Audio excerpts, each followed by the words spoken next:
তো বন্ধুরা, আজকে বানাতে চলেছি সবারই ফেভারিট ফুচকা। হ্যাঁ, তাই সবার প্রথমে আমি আলুগুলো কেটে নিয়েছি, কেটে সিদ্ধ করতে দিয়ে দিচ্ছি প্রেসার কুকারে। আলুগুলো সিদ্ধ হোক ততক্ষণকে আমি শসা, গাজর আর পেঁয়াজগুলো চুটকি মেরে কেটে দিই। দেখো, হয়ে গেছে আমার শসা, গাজর, পেঁয়াজ কুচোনো।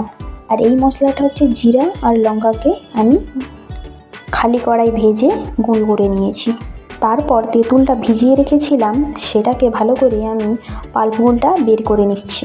তাতে দিয়ে দিলাম জলজিরার গুঁড়ো, বিট নুনের গুঁড়ো আর নুন, আর দিয়ে দিলাম জিরে লঙ্কা গুঁড়োটা।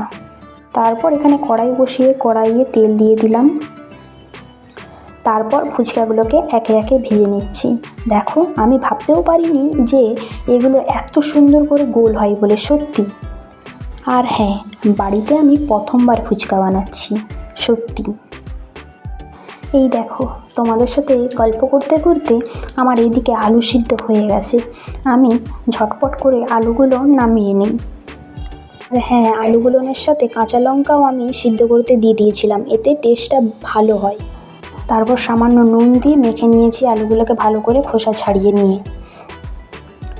তারপর আমি এতে শসা কুচি, পেঁয়াজ কুচি আর গাজর কুচি আর মটর আর ছোলা আমি কাল রাত্রে ভিজিয়ে রেখেছিলাম, সেগুলোকেও দিয়ে দিলাম। তারপর জিরে গুঁড়ো আর লঙ্কা গুঁড়োটাকে দিয়ে দিলাম। তারপর বিট নুনও দিয়ে দিয়েছিলাম। তারপর এটাকে ভালো করে মেখে নিলাম। মেখে নেবার পর এই দেখো, আমার আলু মাখা তৈরি এবং ফুচকার জলও তৈরি। চলো এবার ভালো করে খাওয়া যাক। কেমন খেতে হয়েছে তোমাদেরকে বলছি, দাঁড়াও। প্রথমে আমি আমার শাশুড়ি মাকে দিলাম, তার রিয়াকশানটা দেখো তোমরা শুধু, কেমন হয়েছে তাহলেই তোমরা বুঝতে পারবে। মনে তো হচ্ছে ভালোই হয়েছে বোধহয়, খেতে হচ্ছে ভালোই হয়েছে। আমারও জিভে জল চলে আসছে, এবার আমি খেয়ে দেখি কেমন হয়েছে। খেতে তো দারুণ হয়েছে, আমার দোকানের থেকেও খেতে দারুণ হয়েছিল। চলো এই পর্যন্তই আমার এই ভিডিওটা, টাটা।